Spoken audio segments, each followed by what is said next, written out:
Break کے بعد دوبارہ حاضر ہیں اور اپنی گفتگو ڈاکٹر غلام محمد صاحب سے بڑھاتے ہیں۔ ڈاکٹر صاحب یہ فرمائیں کہ جس طرح سے ابھی آپ فرما رہے تھے کہ ہینگ جب کر دیا جاتا ہے تو اس کے دو طریقے کار ہوتے ہیں، یا تو بندہ خود لٹک جاتا ہے یا اس کو قتل کے بعد لٹکایا جاتا ہے۔ عام طور پہ لوگوں کے ذہنوں میں یہ خیال ہوتا ہے کہ جو خودکشی لوگ کرتے ہیں ان کا منکا ٹوٹ جاتا ہے، منکا ٹوٹنے سے ان کی گردن لمبی ہو جاتی ہے۔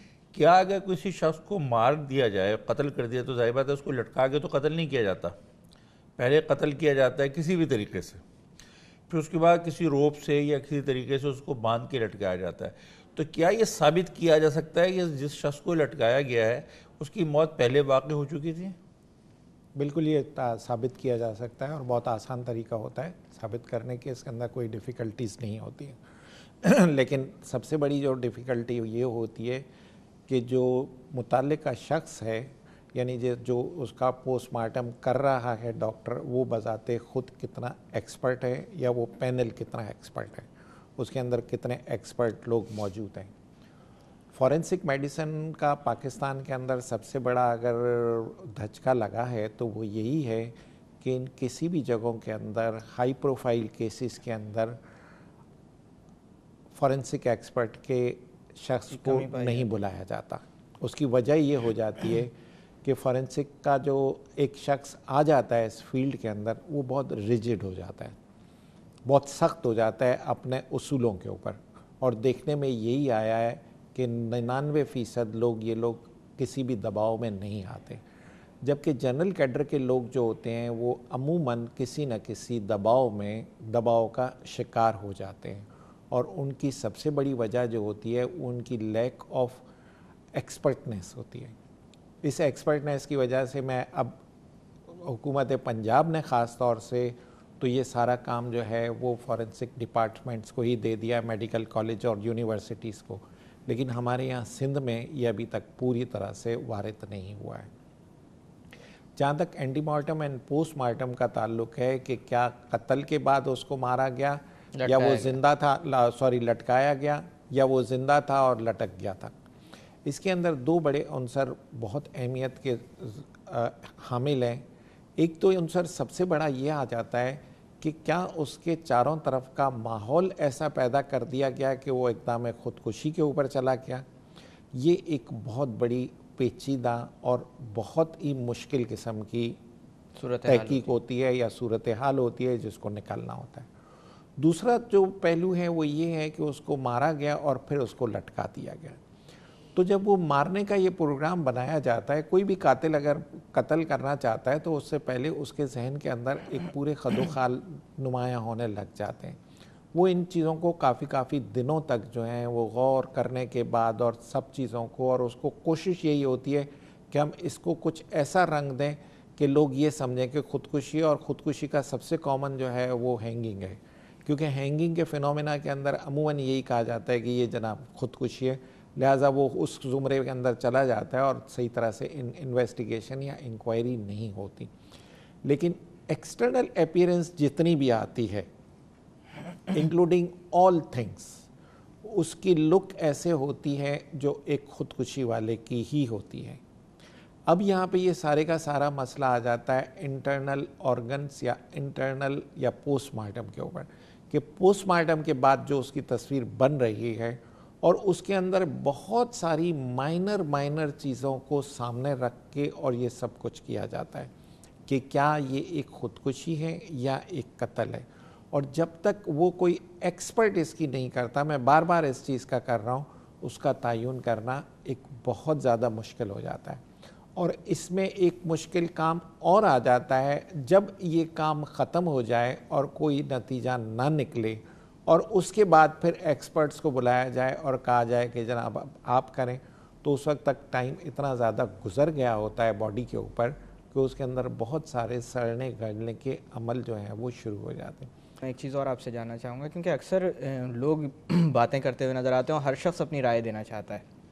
کبھی کبھی کچھ ایسی باتیں بھی سامنے آتی ہیں کہ پیر زمین سے لگے ہوئے تھے تو پھانسی کیسے ہو گئی؟ کیا یہ ممکن ہے کہ پیر زمین سے لگے ہوئے؟ یہ ممکن ہے، اس کو ہم پارشل ہینگنگ کہتے ہیں بہت ساری چیزوں کے اندر، لیکن اس کے اندر پھر سراؤنڈنگ کا ایک خاص طور پہ جائزہ ہونا بہت ضروری ہے کہ یا تو وہ بہت زیادہ بیمار شخص تھا یا بہت زیادہ نحیف شخص تھا یا کوئی ایسی سرکمسٹانسز آ گئی کہ جس کے اندر اس نے یا تو کوئی دوائی لی ہوئی تھی یا کوئی الکوہل وغیرہ پی ہوئی تھی، اس قسم کی چیزوں کے اندر نشے کی حالت میں ہے. لیکن عام طور پہ یہ بہت ہی کم دیکھا گیا ہے. اسی طرح سے جسم پر دوسرے جو نشانات ہوتے ہیں، مثال کے طور پر نیل وغیرہ پڑ جانا یا چوٹوں کے نشان، ان کو بھی خاصی اہمیت دی جاتی ہے. بہت اہمیت ہے. موت کے بعد عموماً باڈی جب تک ملتی ہے تب تک کافی وقت گزر چکا ہوتا ہے. کیا اس دوران ان تبدیلیوں میں بھی کچھ ایسی تبدیلیاں ہوتی ہیں جو ایکسٹرنلی تو وہ ساری تبدیلیاں آنی شروع ہو جاتی ہیں. جیسے فار ایگزامپل اگر کوئی کسی کو مار دے اور فوراً اس کو لٹکا دے تو اس کے ڈپینڈنٹ پارٹ ہوتے ہیں ان کے اوپر نیل آنے شروع ہو جاتے ہیں، جس کو ہم پوسٹ مارٹم لیویڈیٹی کہتے ہیں. اور خون کی کشش شکل جو ہے اس کی وجہ سے وہ نیچے کی طرف آ جاتا ہے اور عام پبلک یہ سمجھتی ہے کہ اس کو مارا پیٹا گیا ہے، لیکن ظاہری طور پہ اس کی جو شکل ایک نظر آتی ہے وہ ایک بہت ہی کنفیوژن والی ہوتی ہے. اچھا ڈاکٹر صاحبہ یہ فرمائیں کہ کیا ورکنگ لوڈ اتنا زیادہ ہو سکتا ہے کہ کوئی شخص خودکشی کی طرف راغب ہو جائے؟ جناب اس کو ہم نے جو دیکھنے کا زاویہ ہوتا ہے، اگر آپ سائکیٹرک پوائنٹ آف ویو سے پوچھیں تو ہم اس کو کراس سیکشنلی نہیں دیکھیں گے، ہم جاتے ہیں لانگیٹیوڈنلی. ایک پن پوائنٹ تو ٹریگر ہو گیا، ٹھیک ہے، at that point in time ہو گیا، لیکن we have to go back in time. اس میں کولیٹرل ہسٹری ہوتی ہے. جب ہم سائکیٹرک انٹرویو کی بات کرتے ہیں، ظاہر ہے ڈیسیز سے تو نہیں بات کی جا سکتی، لیکن ان کے کولیگز ایٹ ورک ہو گئے، ان کے اسپاؤس ہو گئے، فیملی ہو گئی، ان سے کچھ بیہیویئر پیٹرن پوچھے جاتے ہیں کہ واقعی وہ اتنے اسٹریس میں تھے، انہوں نے جی بالکل میں اسی طرف آ رہی تھی. جو ہائی رسک بیہیویئر کو یا ویریبلس ہوتے ہیں ان کو آپ نشاندہی کر سکتے ہیں. اسی جب آپ انٹرویو لیں گے یا کولیٹرل انفارمیشن لیں گے تو اس میں پاسٹ سچ بیہیویئر بھی مل سکتا ہے کہ جی پاسٹ کوئی اٹیمپٹس کیے ہوئے ہوں، وربلائز کیے ہوئے ہوں. اس پرسن نے انٹینٹ یا وش ٹو ڈائی جو تھی وہ کسی کو ذکر کیا ہو کہ میں آج کل میں مر جاؤں گا، میں تھک گیا ہوں، میں بس ختم ہو جاؤں گا، دنیا ختم ہو گئی ہے، سم تھنگ لائک دیٹ. اس کے ساتھ ساتھ کیا ہوتا ہے اگین کہ جو اٹیمپٹ کیا تھا وہ لیتھل کیا تھا، ایز ان کہ وہی گن شاٹ وغیرہ کہ he wanted to make sure کہ جی میں ختم ہی ہو جاؤں. پھر اس میں ایک اور چیز امپورٹنٹ آ جاتی ہے کہ ہی میڈ شیور کہ ریسکیو جو ہے وہ ان لائکلی ہو. بعض اوقات آپ کو سننے میں ملتا ہے کہ جی انہوں نے اس وقت یہ اقدام کیا جب گھر میں کوئی نہیں تھا یا آدھی رات کو کیا، گھر والے کہیں اور گئے ہوئے تھے، کمرہ لاک کر کے کیا. بہت ساری ایسی چیزیں ہوتے ہیں. کچھ لوگ تو سوسائڈ نوٹ بھی چھوڑ کے جاتے ہیں. تو یہ پریڈکٹرز ہوتے ہیں. پھر اس بندے یا بندی کے بیہیویئر میں چیزیں آ رہی ہوتی ہیں. اگر وہ ہاؤس وائف ہیں تو وہ کام پوری طرح نہیں کر رہی ہوئیں گی، اگر وہ دباؤ کا شکار تھی. اگر وہ آفس میں ہیں تو وہ اپنے ٹاسک پورے نہیں کر پا رہے ہوں گے، آفس سے چھٹی کر رہے ہوں گے. آف کورس میڈیکل ریکارڈ ہو گیا، کوئی کوموربڈ میڈیکل النس نہ ہو. ڈاکٹر صاحب ہمارے یہاں جو کمی نظر آتی ہے، کیونکہ قانون سازی تو ہمارے یہاں ہوئی ہوئی ہے، قوانین موجود ہیں، ان کی امپلیمنٹیشن میں ہمیں ایک گیپ نظر آتا ہے جس کی وجہ سے بار بار مسائل سامنے آ رہے ہوتے ہیں اور کسی حد تک لوگوں میں غیر اطمینان کی کیفیت بھی نظر آ رہی ہوتی ہے. میں آپ سے یہ جاننا چاہوں گا کن سلسلوں میں کام کرنے کی ضرورت ہے ہمیں، یا کن زاویوں میں کام کرنے کی ضرورت ہے تاکہ اس پورے سسٹم کو بہتری کی طرف لایا جائے؟ دیکھیں جہاں تک فورینسک میڈیسن کا تعلق ہے تو سب سے پہلے تو میں آپ کو یہ کہوں گا کہ اس فیلڈ کے اندر ہمارے پاکستان میں گنے چنے لوگ ہی ہیں. اس کی سب سے بڑی وجہ یہ ہے کہ ان لوگوں کو کسی بھی کام کرنے کی کوئی بھی آزادی نہیں دی جاتی، اور جہاں ان کو ذرا سی بھی آزادی دی جاتی ہے تو وہاں پتہ چل جاتا ہے کہ جناب کرائم کلیئر کر دیتے ہیں یہ لوگ. وہ لاء کے ساتھ اتنے زیادہ ایفیلیٹڈ ہوتے ہیں کہ وہ ہر صورت اس کی مدد کرنا چاہتے ہیں، اور جب وہ فیسیلیٹیشن ہو جاتی ہے تو پتہ چل جاتا ہے کہ جی کرائم کیا تھا اور کیا نہیں تھا. جب اس میں کم لوگ ہیں تو وہ اپنی آواز صحیح طرح سے نہیں اٹھا پا رہے ہیں. دوسرے ہمارے یہاں کی ٹیکنیک جو ہے وہ ابھی تک وہی 50 اور 60 سال پرانی چل رہی ہے. تیسرے جو سب سے بڑا ہمارے یہاں کا جو ڈپارٹمنٹل ایشو آ رہے ہیں اس کے اندر یہ ہے کہ فورینسک سائنسز کو تو اہمیت دی جا رہی ہے اس وقت، لیکن اسی کی ایک برانچ فورینسک میڈیسن جو اس کے لیے اس سائنسز کے اندر ایک ہڈی کی حیثیت، کمر کی ہڈی کی حیثیت رکھتی ہے، ورٹیبرل کالم، اس کو جو ہے وہ ڈسکارڈ کیا جا رہا ہوتا ہے خاص طور پہ. اور اس کی وجہ جو ہے وہ تو پرسنل ہوتی ہے کہ ایک ہائیلی کوالیفائڈ بندہ دوسرے ہائیلی کوالیفائڈ بندے کے ساتھ عموماً جو ہے وہ کام کرتے ہوئے پسند نہیں کرتا. اور یہی ہے اس کے. تیسری جو جدید ٹیکنالوجی جتنی بھی آئی ہے وہ ہمارے یہاں ابھی تک بالکل جس کو میں کہوں کہ ایک طریقے سے آنا شروع ہوئی ہے. اگر فار ایگزامپل ایک علم جو ہے وہ آپ کوئی ڈپارٹمنٹ کے اندر کریں اور وہی ایک جو چیز ہے وہ اگر کوئی یونیورسٹی کرے گی، تعلیمی انسٹیٹیوٹ کرے گا، تو ان دونوں کے اندر جو فرق ہوگا وہ صاف نمایاں نظر آئے گا. بالکل. بالکل نمایاں نظر آئے گا. اور یہی وجہ ہے کہ ہمارے یہاں پہ جو ہے وہ ابھی تک وہی ساری پرانی ٹیکنیک چل رہی ہیں. جیسے یہ بشیر قریشی کا کیس تھا کہ جی ابھی تک ہم تعین ہی نہیں کر سکے, 15 آدمیوں کا بورڈ بنایا گیا تھا, کچھ تعین نہیں کر سکے, اب وہ سارے کے سارا اجزاء جو ہیں وہ باہر گئے. کسی اور وقت میں جی رہے ہیں اور وقت کہیں اور پہنچ چکا ہے. بالکل بالکل بالکل بالکل بالکل صحیح کہہ رہے ہیں. میں ایک بات ایڈ کر دوں کہ ڈاکٹر صاحب نے جیسے کہا کہ اب جو ایڈوانسمنٹ ہو رہی ہے تمام فیلڈس میں اس کی بڑی اشد ضرورت ہے. ابھی ریسنٹلی کسی انٹرنیشنل چینل پہ میں دیکھ رہا تھا کہ فرعون کس طریقے سے مرے سر.